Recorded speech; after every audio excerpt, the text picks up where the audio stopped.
granting her seat.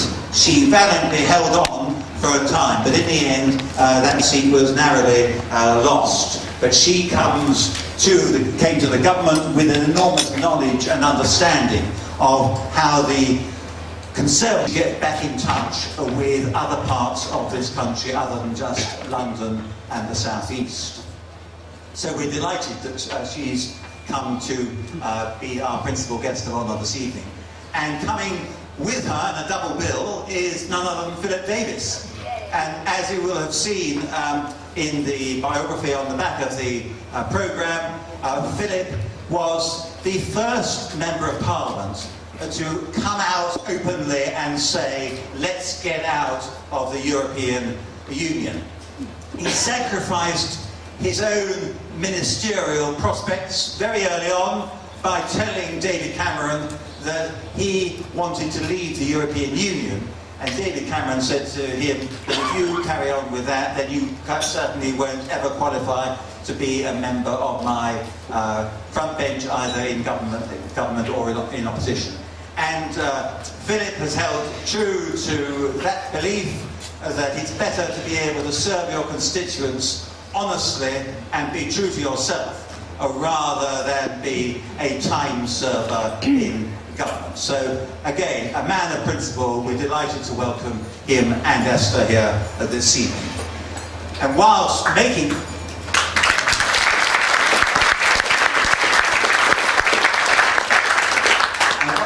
giving these words of welcome, can I also welcome none other than the Mayor of Christchurch, Leslie Dedman, and it's great to have you here. There are other members of Christchurch Council who are here, and a very warm welcome to them. Can I also thank Holborn for facilitating this evening. It's a fantastic venue, and we know that Holborn is, I think, the longest established family firm in Christchurch. Yes, and as Simon Boyd, the MD of Reed Steel, has just pointed out, Reed Steel celebrates its centenary this year, and they are about...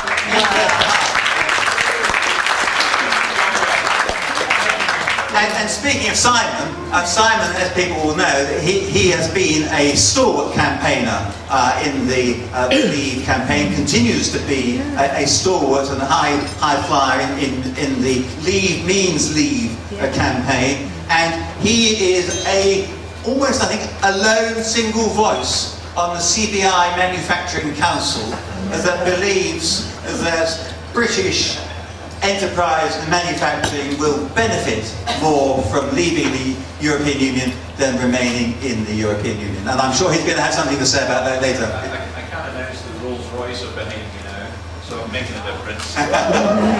It's one Rolls Royce over. Well done, Simon. Wow. It's wonderful to have you here. And just to finish up about Holborn, Rosie Kennar, who is related to the family that founded this enterprise over 100 years ago. She is here today with members of her team, and we're very grateful to her, not only for this facility and the quality of the staff, and I've been dealing with Cara over there. Fantastic, Cara. Thank you very much indeed for helping us organise this event so effectively. But Rosie has also said that she is very kindly giving us a prize for auctioning later. So watch this space for later on. And if there are surplus proceeds from tonight's event, which is not a party political event, it's a parliamentary event, and any surplus, which I hope this will be going to the Mayor of Christchurch's charities.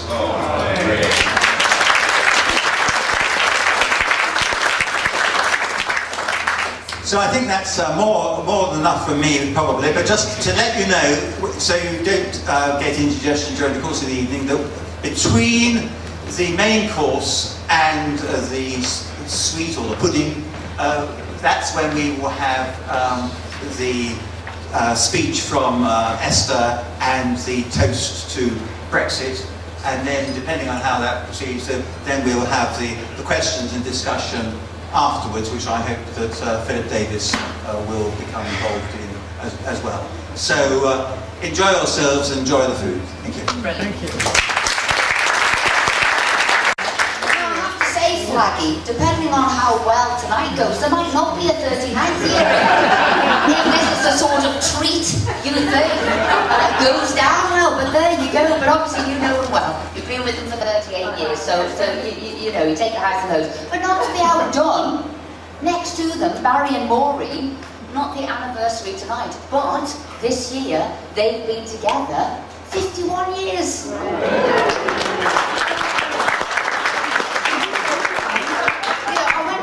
Have you got any gossip? What's going on? You know, it was like getting blood out of a stone from you lot, but I found it out anyway.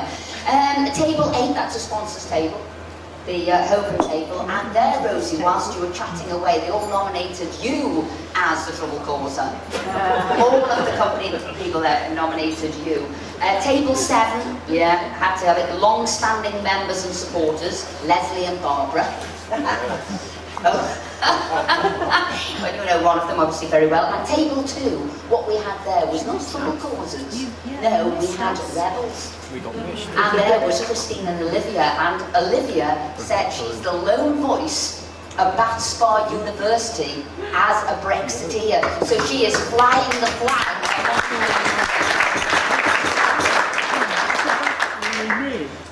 So here we are. Yes, it's unpredictable.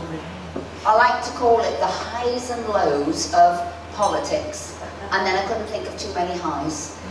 So I call it the ups and downs of politics, everything that's happening at the moment, the shenanigans of what's going on in the House. And it has been a difficult couple of years, and it's getting more difficult as we get towards the deadline, the crunch point of a coming out. Now I know we'll be taking questions and answers a little bit later because I guess there's lots of them, and whilst it's always interesting to hear a little bit from me, usually people's questions are far more interesting and they want the answers to that. But what I will say in the House, there are very, very few people who know the process and the procedure of Parliament. I'd say there's probably only a handful. And there's very, very few people who know the procedure, the process, and then have a forensic mind as a lawyer. And actually, you probably only got one of them. And that chap is thankfully on our side, and his name is Christopher, to my right here.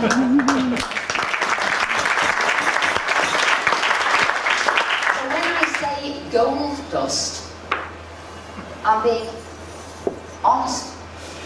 And unfortunately, if only our party had have reached out to Christopher and maybe a couple of others, unfortunately I think it's because they're Brexiteers, they didn't reach out to them.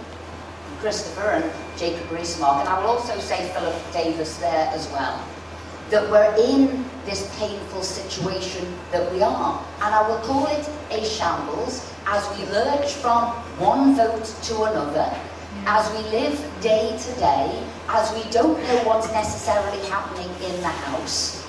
Some of it is because 75% of the MPs in the House either voted to remain or campaigned to remain, so they just don't want to leave. And part of this shenanigans and constant voting is because they're trying to do everything but leave. So they're thinking, how do we stay here? What ways can we do? And unfortunately, the House, most people don't know what's a binding motion and what isn't. What is a motion? What's a neutral motion? They don't know what is the hierarchy of law. So is it a motion? Is it a statute? Is it a treaty? And then when the papers actually then report on it, they don't know what's going on either.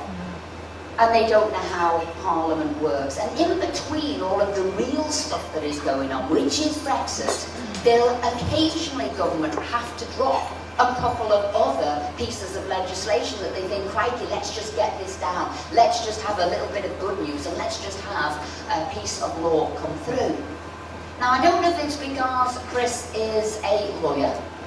I don't know if it's because he understands hundreds of years of Parliament procedure. He will be the person to say that isn't right. You cannot pass law. You cannot be a lawmaker seriously and nod everything through. The whole thing about Parliament is scrutiny of law. But unfortunately at the moment, which you've never seen before, to give a bit of sometimes light in between the Brexit, they'll throw in a little bit of an act, not knowing the consequences. And yes, Chris has stood up and said no. No, because you don't bring a law in without knowing what it's about. That's right. That's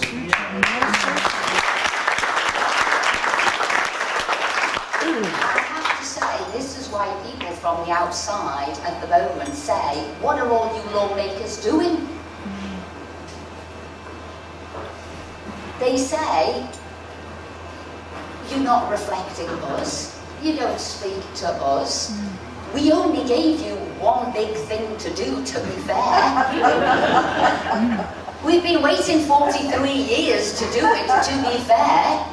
We gave you a decisive and clear answer in 2016, and we'd had Project Fear, we had Project Smear, we've had Project Hysteria, we all knew all the things that could go wrong, and they haven't, but we voted to leave, crack on, and deliver, and you're not. So I'll say there's a key word now, and I think it is trust between the public and politicians, and if we do not deliver this, trust will be broken, irreparably broken. Yes. And people ask me, what do you think will happen? Well, I don't know, I don't have a crystal ball. But what I do know is, it is not going to be pretty. It is not going to be seemly. It is probably going to be very un-British, because we haven't delivered what we promised we'd do. And that is something to me which is breaking my heart in the House, that we're not doing what we were there to do. We're all public servants. We all go in with various expertises, but we're all public servants at the end of the day. And we have to do this. So when people say, what gets you up in the morning, because it's pretty depressing in there and there's lots going on, I say, I'll tell you what it is. I surf quite happily on knowing what I'm standing for is what the majority of the people in this country voted for. So I'm surfing high on your vote. So I'm happy. I can sleep overnight because I know I'm doing the right thing. And that's what most MPs now have to understand. You've got an opinion, I get that. But actually, you've now got to listen to what other people said and deliver it. And that's what we've got to do. And as we get into the crunch point, it's going to be difficult. And I don't know what is going to be what changes the opinion of our MPs. It could be a march that I know is going to happen. It's going to take 2 weeks, and it's going to go from Sunderland right the way through the country of Brexiteers saying, listen, wake up, we want Brexit. I don't know if it's going to be that. I don't know if it's going to be because you're going to extend Article 50, and with extending Article 50, somebody's now taking a court case to say we have to be in those European elections. We could go in there, Brexit Party could go in there and do something there. I don't know, but it will happen. But what I will end on, really positive news. In 2016, they said these things. They said unemployment would fall off a cliff. It would be 500,000 fewer by 2018. Can I tell you what's happened? It keeps going on. Highest rates ever of employment. 1,000 people a day, each and every day from 2010, are now in a job. A record rate, so that didn't happen. Can I tell you there's more jobs being created in 2010 in this country than in France, in Spain, in Ireland, in Norway, in the Netherlands, in Sweden. That's how many jobs we've created in the UK. So rubbish to everybody who tells you that. And then I wrote a list of things down today of what's been happening. Despite Brexit, it's called. So despite Brexit, real wages have risen. We've talked about the employment figures. Growth in manufacturing sector has outgrown the rest of the EU. London is now the best future-proofed city in Europe. UK consumer confidence rise. We now top the world for health fund coming to here. London remains the VC capital of Europe. Construction has created and will create another 168,000 jobs in the next 5 years. What I am saying, This collapse has not happened. We did the right thing. We voted the right way. We are Brexiteers. We should be proud. And I'm going to toast all of you for doing the right goddamn thing.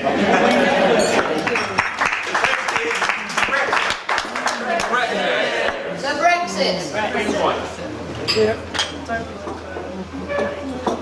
And if you don't mind, I'll just end on a little joke. Am I allowed to end on a little joke? Christopher, is this the dumb thing? Because this isn't... sorry, he's an expert in university debates, etc., where I just jam and do my own thing and do it the way... Look, I became the only Conservative MP on Merseyside, and that's because I did everything my own way, travelled my own path there. But the reason I say that, and I guess this is a bit of a dark moment before I have my joke, right? Opposite on the benches is a Marxist. Right? And I grew up through Liverpool and militant. Militant and momentum are the same thing. With the same people, run by the same people, whether that's Unite and Len McCluskey giving it money, or whether it is Derek Hatton as one of the forefathers who came back into their party. I know now he could be back out again, but he came back in at the same day that Luciana stood down and the group of Labour MPs stood down. I was in Liverpool that night. It was a strange thing. I said, blimey, who are they going to hate more? Me having become a Tory, or her having turned her back on Labour? Wasn't quite sure. Think she could win then. Anyway, but Marxism survives through chaos. Can our Tory party not see that it is creating the chaos that actually is the birth of Marxism? They will destroy our hundreds of years of what Parliament is about. They live in turmoil and they will whisk their way right up through it, and we are doing it. So you know, when they start crashing Parliament as we know it, when they're crashing the economy, bringing unemployment down, they'll say, oh, but you were doing that, you had humble addresses against you, you were voting on these motions, you didn't know where it was, we won't do it at that time, we won't do it on that date, it doesn't work like that. And all laws will be changed, and they will be changing it. And we are starting the process for them. We cannot do that, because we can never let a Marxist ruin, not rule, but ruin our country. And that's MacDonald, that is Corbyn, and that is Diane Abbott et al. We cannot do that. So we've got in the news America, we've got in the news the Soviet Union again, and we've got in the news militant and momentum. So here's my joke, and it's actually not mine. It's a Ronald Reagan joke. He used to do press conferences, and at the end he used to tell a joke to all of the journalists there, and it went something like this. In Russia, not many people, or I should say in the Soviet Union, not many people had cars. Why? Because they couldn't afford it, and then they had to fill in loads of forms. There was lots of bureaucracy, cost a lot of money, and then they had to wait a long period of time before they got that car. But this guy was undeterred. He was going to have a car, so he saved up all this money. He filled in all the forms, and he was prepared for that wait. And off he went to see the commissar. He said, Commissar, and he checked it, he said, yes, you've got all the money. Yes, you've filled in all the forms. You can have your car. Come back in 10 years. And the guy said, yes, but will that be AM or PM? And the commissar said, well, what does it matter? And the guy said, it might not matter to you. He said, but I've got the plumber coming that morning. So that's what happened if you let Corbyn in.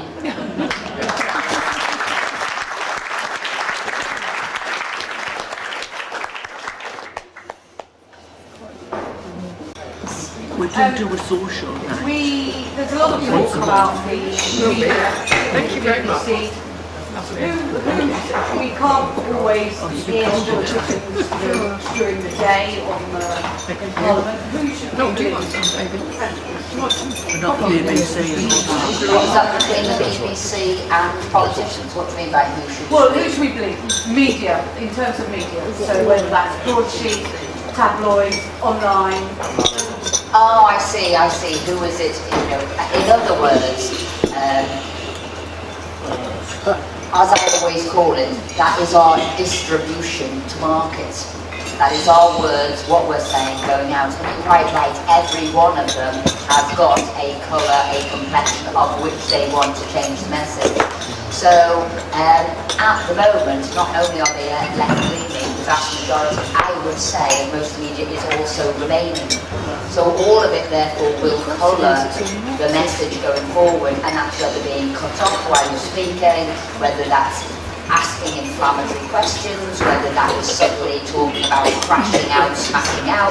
So every bit of it has been coloured, that message until it gets out. Who is the best of it? At the moment, I think there's probably only 2 newspapers. The probably Express. Telegraph, The Express, and maybe a bit of The Sun, which is Brexit. The rest of them are not, and sadly, the Mail has moved across to Remain as well, but gladly they're losing readers at a steady rate. So there you go, that's what happens.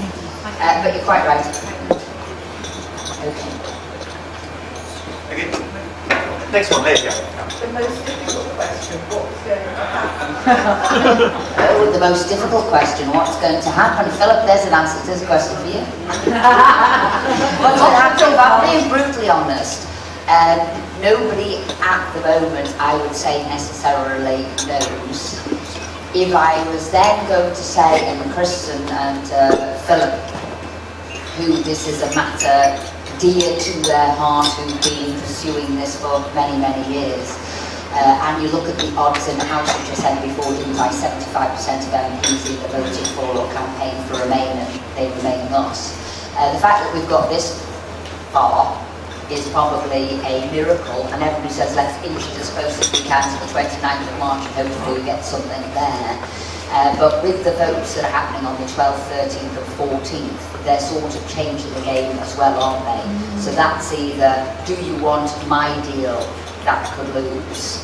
And then she says the next day, but do you want no deal? And that will probably lose. And what she said is we will take direction, we will take notice of that. And then the day after you have, we're going on to a next vote about whether we delay. So it's looking like if she comes back with a change deal, lots of people might now vote for her deal if they've changed the backstop. If not, it could be then an extension until we're worn down and take her deal. Philip, as this is something, and you were the first MP in the House to come out, he was outed in the House to be a Brexiteer. You have got lots on this. You're feeling quite depressed, you know, so I'm more buoyant, you're depressed. Yes. Well, in terms of what's going to happen, well, as Esther said, by the 12th of March, the Prime Minister's got to bring her meaningful vote back on her deal. Is it going to pass through? Difficult to predict. I know it lost by 230 last time, but it's not impossible it's going to win next time. It's not impossible. If I was a betting man, Which you are. which I am, I would say it's unlikely but not impossible that a deal goes through. It's probably got a better chance of going through than probably most pundits are giving it. I think it's got a fair chance. If it doesn't go through, then definitely Parliament will rule out no deal the next day. And the day after that, it will definitely vote to extend Article 50 the following day. I think that if the deal loses, those two will definitely happen. And so, then if we're in at that point, then all that Parliament can do is to mandate the Prime Minister to seek an extension. It's not in our gift, the EU have to agree to an extension, which I'm pretty sure they will. But because of the European elections, I think it's quite possible the EU will say to the UK, if we seek an extension, that you can either have 2 months or you can have 2 years, but you're not having anything in between. And then as we say in York, the fertiliser will hit the extraction at that point. Because, there'll be a massive row because in 2 months nothing really will change. But if we went for 2 years, we'd probably never leave. And so that's why I always say, when I go visit schools in my constituency, I always say to the children at the schools, look, very rarely in politics are we choosing between a good outcome and a bad outcome. Usually we're choosing between a bad outcome and a catastrophic outcome. And the secret of success is to try and identify which is merely the bad one and which is the catastrophic one. And in 2 weeks' time, therefore, and this is the problem that people like me are going to have, and Chris is going to have, and Esther is going to have, we're going to have to make a judgment. And the judgment is there a bad option? Is the option that's before us the bad option or the catastrophic option? And I don't know what the answer to that question is as yet. But we're going to be put in a difficult position. And that's the problem. Whatever we do, we're going to be castigated for. I do know that. And so I don't know. It's difficult to predict what's going to happen. We're in uncharted territory. But the first thing is, will the Prime Minister's deal go through? I don't know. It's unlikely, but it's not impossible. That's the first one. And can I just say, while I've got the microphone, that for me, it's an absolute honour to be here in Christchurch tonight, because Chris is, without doubt, the preeminent parliamentarian of his time. And if anyone says otherwise,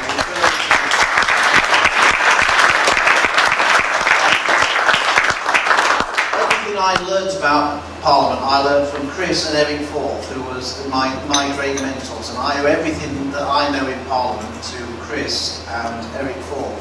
And you are so lucky here to have such a preeminent parliamentarian as Chris. He is the best one of his generation, and make no mistake about that.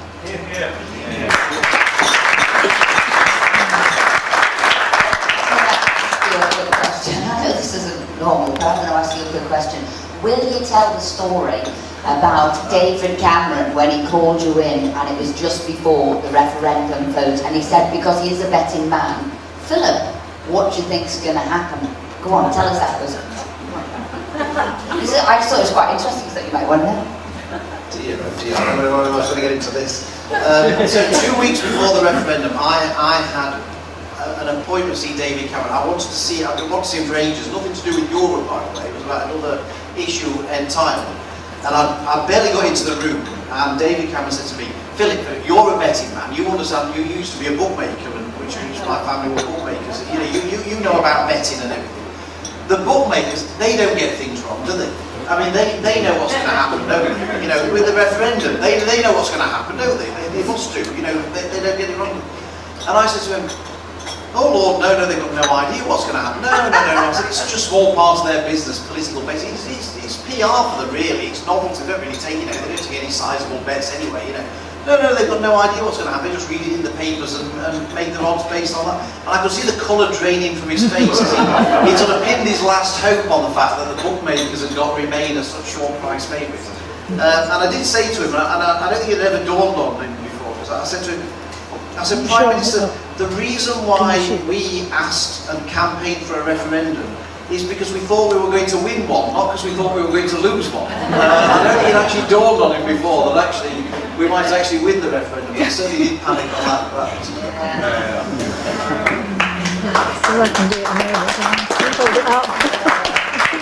And the follow-up from that, the bus was going round and Harriet Harman was on it, Yeah, I've got to put the whole it, thing and down. Aisha and this, that and the other, and they were all I don't know how to pretty make sure this they were going to win, and this was in the final 2 weeks, It's- so it's all right, you can finish now for everything there will take. And it was only David Cameron then who possibly twigged that maybe they weren't, no, we've got to keep going, we've got to keep going. And then, as Philip always said and we talked about, he should have known when he saw that the referendum in Scotland was so close, and anybody would have thought it would have been a 60-40, 70-30 for them to remain. They should have known then that actually Brexit would win, but not being a betting man, they didn't realise these kind of things. Anyway, that was good for us. Next question. Yes, one thing I don't understand. How are you, hey? One thing I don't understand, and many of you here are businessmen, And business is about negotiating, and sometimes you need a bit of leverage. So I keep reading about this vast sum of money that Brussels wants, and I tell you, we do know that Germany has just scraped out from a recession. France has got no money. Belgium's in trouble itself. In fact, the whole of the European 26 states, not us 27, is in trouble financially. I'm sorry, I'd be saying to them, you need some money from us, don't you? So why don't you think about what you're going to do? Exactly. Otherwise you're going to go off. Are we on half of Mr. Juncker's wine cellar? Well, there you go. I think somebody's being very weak. Why aren't they using that as a tactic? Well, both that and no deal are our leverage. And to be taking no deal off the table and not understand how much 40 billion is unbelievable. I mean, 40 billion. And I actually studied with David Cameron at a meeting in the EU going back in the 2015 Parliament, 2010 to 2015. And at the time, Italy was pretty much begging for £3 billion because youth unemployment was so high. We were doing well, but youth unemployment was so high there, and they couldn't give them the money. They didn't have it. So just think, they didn't have that, and they were desperately needing £3 billion, and we're handing over 40. So leverage is exactly what it is, and what you need around the table is negotiators. Business people do it for breakfast, dinner and tea, and naturally you should be doing it, not civil servants, and now obviously not politicians. Okie dokie. Tom? It rather looks from what you've said, what Philip has said, is that we will be faced with the choice of Mrs. May's deal or an extension, or any other disastrous outcome. But for a long time, you and other Brexit supporters have described Mrs. May's deal as being unacceptable on a number of levels and a number of topics. But from a presentational point of view, the only one that's ever mentioned is the Irish backstop. Now, if the Irish backstop question is cured, are you and other Brexiteers, if you have no apparent future taking any other course, are you going to be obliged to accept this rotten deal? I think that probably goes back to Philip saying, what's a bad and what's the worst decision you could take, vote you could take. Yes. And on that one, when you look forward at what are the other opportunities that would open up, would actually be far worse. So all of us, although we knew the withdrawal deal had many faults, you're quite right. If you had to point to one, it was the backstop, because at the end of the day, if you got that sorted at a treaty level, so it's got to be binding, at least it said there was an end to being in the EU. So you didn't like it, there is a lot wrong with it, from the money to everything else, to security, to the ECJ, you name it, we didn't like it, but at least there was an end point. Right, if we don't agree it then we will go forward and the remainers will no doubt win, and we'll have constant extensions and we will remain in there. So at least that would make us say, at least we're out. If, and I will be quite honest, if there is no change to the deal and the backstop, I could not vote for it. Other people might change their mind. I cannot vote for it because it is a shocking deal without a time limit. So that's where I'd be. But knowing, and trust me, we work together, what are the permutations, combinations that would go forward, and it's probably best to get out then, because at least there's a time limit. Philip, would you agree with me? Yeah. Oh, he's my other half. I wouldn't expect him to agree with me quite so easily. He never usually does.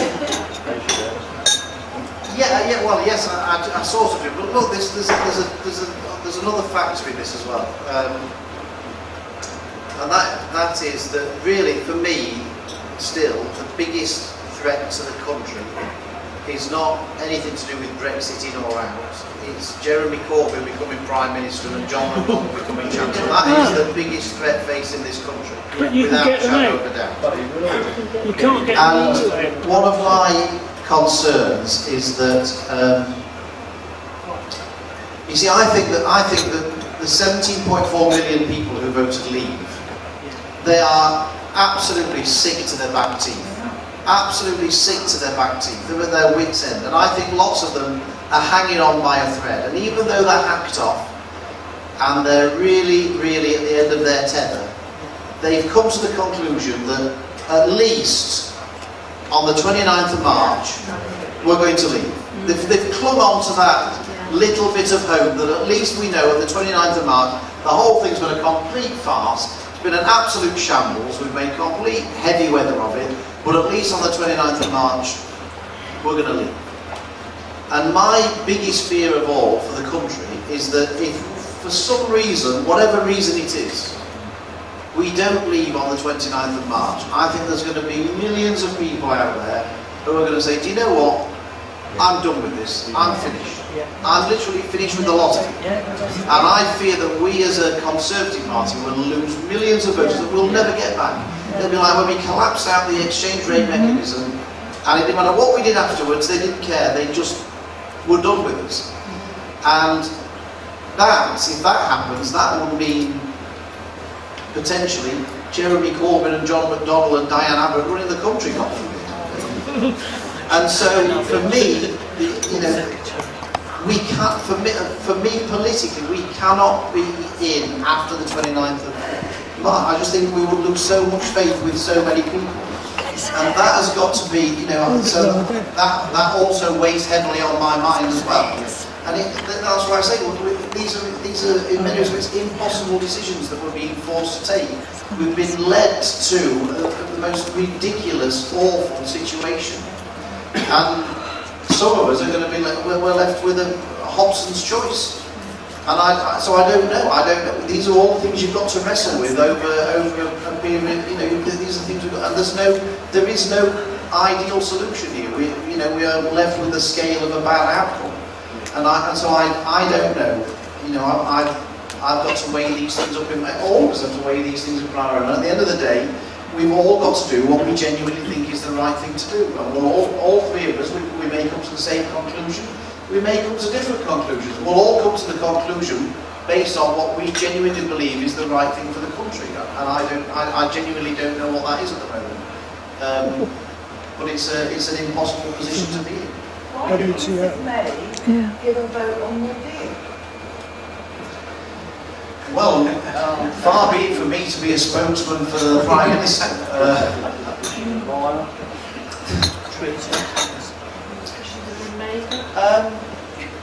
I don't know. I genuinely don't know. I mean, I just think that I think the problem we've got ourselves into is the problem with having somebody who believes in remaining in the EU, being in charge of taking us out of the European Union. The heart's not in it. When you start off from the thought process of, this has been the thought process all the way along has been, we'll make the best of a bad job. I mean, that's really been that has been the approach of the government right from the word go. This is a terrible situation, but we will make the best of it because that's what people have voted for. Not this is a fantastic thing for the country and we're going to seize the opportunity of it. And this is a bad thing that needs to be managed. And when you start off with that mindset, you're going to end up in the mess that we've got ourselves into. I just think, but we are where we are. So looking back at what could have been and what should have been, we are where we are, and we've got to look at the situation we're in, and it's a difficult one, and it's not one that I want to be in. And in many respects, it breaks my heart that some of us who've been campaigning for this for so long are going to be left in this ridiculous position that we should never be in. But we're in it, and we've got to make the best of it. We're in that position because David Cameron threw his toys out of pram, and we had a 14-seat majority. He hadn't had before in the coalition, and was taught recently, particularly by one of his friends, who was coming back from college. That man should be nowhere near the Tory party's head. He created a disaster, and unfortunately 3 debates at times for that reason. But it's a mess created by him. Well, I mean, I'm a bit more sympathetic to David Cameron because at least he gave us the referendum that allowed us to vote to leave the EU. So I'll always be grateful to him for that. So no, I don't particularly blame him for the mess that we're in. I blame the Prime Minister. I blame them, so there you go, we haven't done the preparation to be able to go into a referendum, and when you look at what he needed, so when I was in the Department of Work and Pensions, I ended up not having a permanent secretary, not having then 4 DGs, not having a press office, because they had to set up 2 new departments. So if you had a thought, this is what we're going to do, and there could actually be Brexit, I need to make sure I've got negotiators, I need to make sure I've got civil servants, I need to know I've got money in the bank, I need to know I've done the narrative for the country and being able to sell it. So yes, I do think we are living real time what should be put in place. And if you go to somewhere like Switzerland, who do referenda all the time, they have actually like a booklet, like a constitution. This percentage means this, this means this will follow a route, this will be whatever. Well, we're not. We're learning all that on the floor of the House. So yes, we didn't do the preparation for it. But that's no reason not to give the result to the people, by the way. Yes, sorry. Well, as a betting man, we're talking about, are the Conservatives going to implode? Looking forward over the next sort of 3 weeks, where do you see the percentages going within the Conservative Party? I mean, are they going to sit in it and say, well, if we don't agree to Theresa May, let's get out, because that's really what the country wants to see. And if they don't, then I can see, people voting with their feet. It's basically, we're not going to vote for the Conservatives in the following election. And basically, they're writing their own doom statement, if you like, and the whole thing's going in home. And surely, the intelligence of the individuals, of the MPs, must be beginning to feel that. Well, the people who believe in Remain sort of feel it is their purpose, their duty to show you where you are wrong, if you see what I mean. I mean, they totally believe it. So they don't think what they're doing is the wrong thing to do. They believe it intrinsically. They are saving you from yourself. And therefore they're on a higher purpose and plane to save. So they don't get it. They don't get it. But I would say, what would you say, Chris? There's about 111 pretty much Brexiteers, if you're looking at the sort of, I know people call it the ERG group, actually it's about a third of our party, so when they're making it sinister, this ERG group, it's not, it's quite a lot of people who agree from different parts of the party who agree with Brexit, so that's probably the number that there is, but they can sway votes either way, and that's what's got us so far, hasn't it, really? Go on. Well, if you're inviting me to yes, I will. Picking up the point that the lady's made, I think actually that there's every possibility that if the Mrs May's deal is voted down on day 1, that on day 2 Parliament will actually support leaving without a deal. I know that that's not Esther's view and it's not Philip's view, but I think that when faced with the consequences of not leaving on the 29th of March, a lot of our colleagues will actually come to their senses, particularly if there's sufficient pressure across the country between now and then. And I cite one example, Matt Warman, who is a Remain MP and supports Mrs May's deal. He has gone on public record and said, if Mrs May's deal fails, then he will feel obliged to vote for no deal, on the basis that that will be the only way of getting us out of the EU on the 29th of March. And I think that there's every prospect that an increasing number of people will come round to that conclusion as long as we keep the pressure on them for doing that. And let's remember that even in what the Prime Minister said this week, she did concede that in the longer term, leaving without a deal could be very good.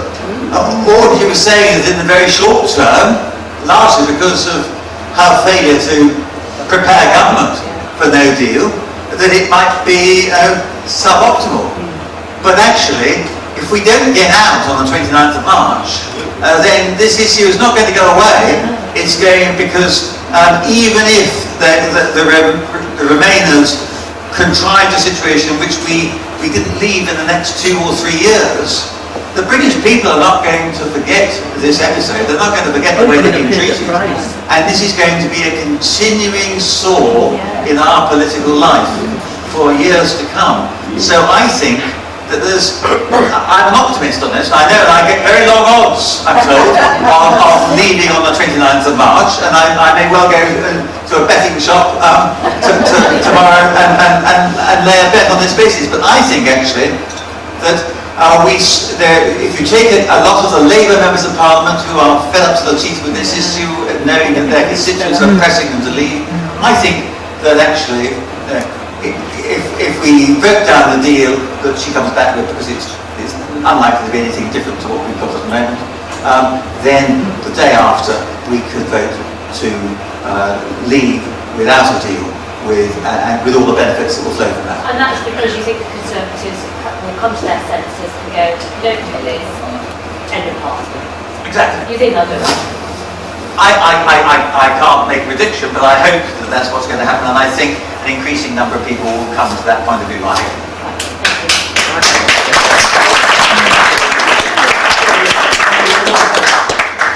Shall we take the last 3 questions? We could be here all night, couldn't we? So go on. Shall I take a couple more questions? Which one? Okay. Yeah, go on.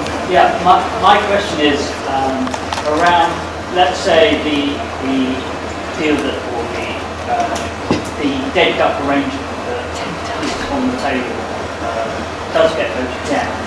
Looking much better, or is there another better way of crafting what the positives are of the no deal stroke WTO arrangement would be, so that people actually start to see the positives of what would happen when we do leave with a WTO arrangement rather than a no deal? I think people have been trying to set out the positives of a no deal. Christopher was quite right there. It does need planning as well. A lot of the planning has been put in place. So WTO is your baseline, and then there is other side agreements, micro agreements, etc. on top. So that has been done. But when we talked about before our distribution to market, there is certainly not any of the press that I've come across who's happy to talk about what those opportunities are, but people do need to know about that. Equally, they do need to know, if there is a disruption short term, again, what mitigating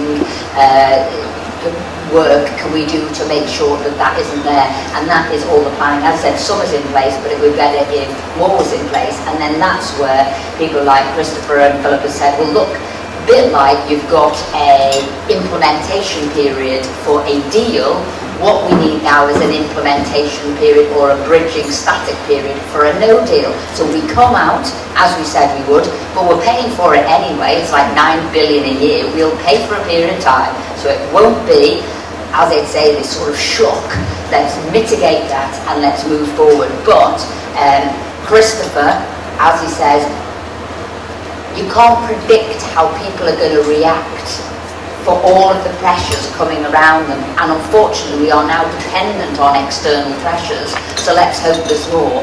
But what he's saying could well be the outcome, what Philip's saying could well be the outcome, because Theresa May has set so many hairs running in different directions, it's really quite difficult to predict what is going to happen. So should we do 2 more answers? One, Philip, you can answer, and the final one, Christopher can answer, and then you can all have a drink. There we go. Philip Davies, you're the next one. Yes. Bear in mind that we're paving the path for other nations to follow, which has not been paved before and has proved to be incredibly difficult. Can you predict what will be the first of European nations to follow suit? All of them. First European policy. Say the question, folks. The question was, after we've left, what will be the first other EU nation to follow in our footsteps and leave?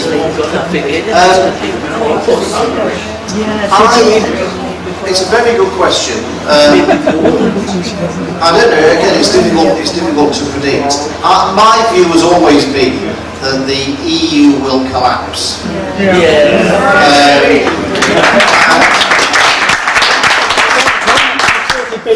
For all sorts of reasons, it will collapse economically, because having a currency with one interest rate covering the whole of it just can't work. I mean, one interest rate for the UK doesn't work that well, because the south tends to grow at a faster rate than the north, and really, in an ideal world, you'd have two interest rates, one for the north and one for the south, because they grow at different rates. Well, if one interest rate makes it difficult for the UK, how the hell one can work for the whole of the EU? I mean, it's just set up to fail. So it's already collapsed in Greece, and they're in a mess they can't get out of it, and Italy and whatever. So I'm not sure whether any country will leave. I just think the whole thing will collapse, actually. And you can't. The reason why it will collapse is partly economic and partly political, because all of history tells you that you can't force people into a political union that they don't have any affinity toward, whether it's the Soviet Union or Yugoslavia or whatever. You just can't force people into something that they don't feel any belonging to. They have nothing in common. They have language in common or anything else really in common. So my guess will be that no other country will leave, but the whole thing will just collapse. Oh yes, final question. That's all right. Go on, Simon. I've been really touching on WTO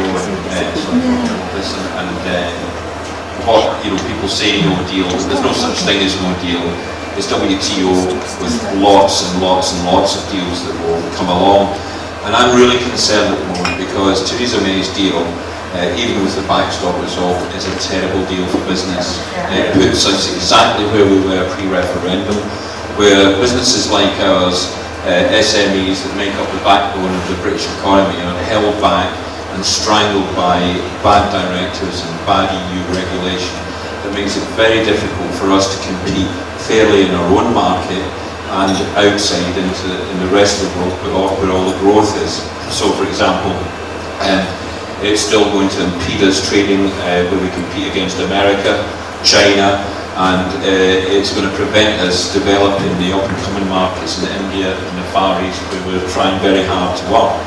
Now I've got a very positive outlook on life, and the day after the referendum, I don't think I slept for about 3 days after. I was on such a high, and I immediately put into plans to invest, £24 million or thereabouts locally in the banks here. So hopefully you're going to support a good Brexit cause. We put these plans in place so that we were ready in 2 years' time to start to take advantage of that growth and trade. And my fear is, firstly, that no matter what side of the argument anyone's on, uncertainty for business is bad. It's really bad. A delay on Brexit would be very bad for business. In fact, it would probably upset all our workforce, and our productivity is low enough. It'll be even lower if we're betrayed by our government. And I don't think enough has been made of the narrative or the positives, and what businesses are doing to get ready for Brexit. And interestingly, Associated British Ports, who I was with at the CBI earlier this week, have reported to the CBI, which they probably won't publish, that 50% of the goods that they deal with goes outside the EU, 50% of the goods goes to and from the EU, but some of that is stuff that goes via Rotterdam, so it's not all trade with the EU, and they reckon about 1% of the 50% that's traded with the EU could have some friction on a no-deal Brexit.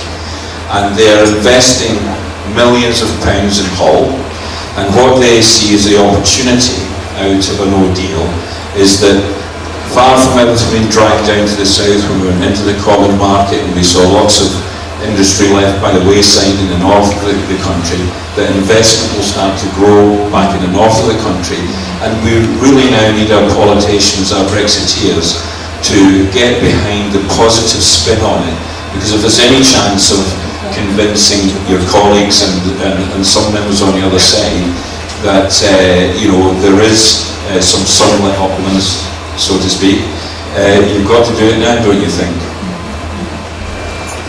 Well, I'll keep it short and sweet because I think what you said there was spot on. Yes, we do have to start saying that. It makes sense, doesn't it? We're an island. If we're going to the whole of the world, that's 360 degrees of your country used, rather than just a little portion that's looking towards 27 of other countries. Obviously, I saw that in Liverpool, because the port of Liverpool not going to the Commonwealth and only coming out to the EU meant it went to a different part of the country. So yes, lots more opportunities, and we do have to let people know about that. So we are fighting hard, but again, you from within your group and all of us need to do that. Absolutely. Well said. Christopher? I just wanted to say that if you delay, you start coming into this period for the Lisbon Treaty to come into effect. Over 3 years, we have to transfer this country from the UK into regions which answer to Brussels, bypassing Westminster, but nobody's talking about it. A lot of public Remainers do not understand that they lose every control over their own country. And you raised a very good point there. I've set up a little videos called #GetToKnowWTO, 90-second simple one so people can watch what's going on. And you raise a very pertinent point, and I know you sent that across, about what is going to happen when this all kicks in 2020, that we don't have a blocking minority anymore and vetoes. It actually comes to sort of an accepting majority. What we won't be in charge of, whether it's our laws, whether it's our what we do, and I think that does have to be made clear to people, because you're not staying in a static situation. Europe is, or the EU is going to expand even further, and if we don't get out now, we curtail far more of our sovereignty going forward. Yes, very good point. Christopher, I'm now handing the mic to you for a song.